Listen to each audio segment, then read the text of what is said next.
السلام علیکم ملګرو دا چې د طارق پټان دی دا د پښتنو عجیب او غریب ساینسدان دی کنه راشه دی ویډیو را سره وګورئ تاسو به دنیا نه مکمل تور باندې زړه تور شي چې موږ دا په کومه باندې روان یو ویډیو را سره مکمل وګورئ یار طارق پټان چې دی نو ډیر ښایسته لیکچر ورکړی دی او دا لیکچر ضرور واورئ کنه یو منټ به درنه اخلي کنه ستاسو زندګي مکمل تور باندې بدل شي راشه دا ویډیو را سره مکمل وګورئ د نور ملګرو سره هم شیر کړئ ان ربهم بهم يومئذ لخبير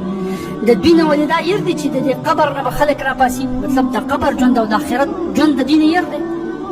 خو دا ته ير دی ځکه خو په دنیا کې اخته دي که نه ځکه خو ورسره دنیا غم دی ځکه خو د ډپریشن شکار کېږي که دی کم کس چې آخرت طرف ته د هغه ذهن تاوي د آخرت غم وي ورسره چې تپوس به کېږي او د دې ډیسیزونه به کېږي په دې دنیا کې یو سیستم نافظ کول چې دا زما ذمهواري ده الله تعالی زه دې ذمهوارۍ دپاره رالېږلی یم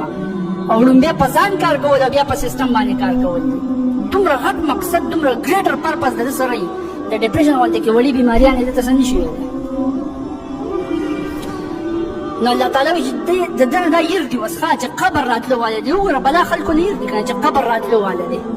مرګ راتلو والی دی بیا به واپس راپاڅېدلي حساب کتاب به کولي او په هغې پسې به په دقې صورت کې الله تعالی وایي که نه وحسن ما فی الصدور په زړونو کې چې کم په سینو کې چې کم رازونه پټ یا به ټول راښکاره شي هر یو څیز به راښکاره شي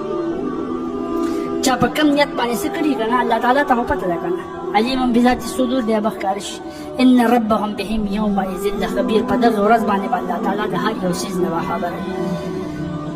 د هر څیز نه باخبره نو چې دا یقین د چا پیدا شو خو ده سره ګریټر پرپز راغلی که نه چې چا سره ګریټر پرپز راغلی هغه خپل ځان نه د ځان سره هغه ټوله دنیا چینج کوي او چا کې دا صلاحیت چې ټوله دنیا چینج کوي چې خبره کوي که نه 1500 خلک او 15,000 خلک د هغه خبرې ته غوږ دي چې هغه قدم هلي د هغه په قدم باندې 15,000 خلک قدم ږدي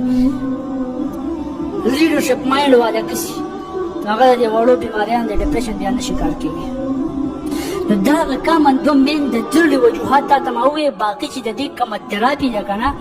نو هغه ښکاره خبره ده هغه د ساینټفک یو پوره طریقه ده هغه سایکالوجست کوي او ډېر په مزېداره طریقه باندې کوي زه هغه طریقې ته غلطه نه یم ښه په بهترینه طریقه باندې د ډپریشن علاج کېږي خو خیر د دې شاته ساینس سره او بیا انشاءالله چې ساینس په لیکچرو کې بحث وکړو جزاک الله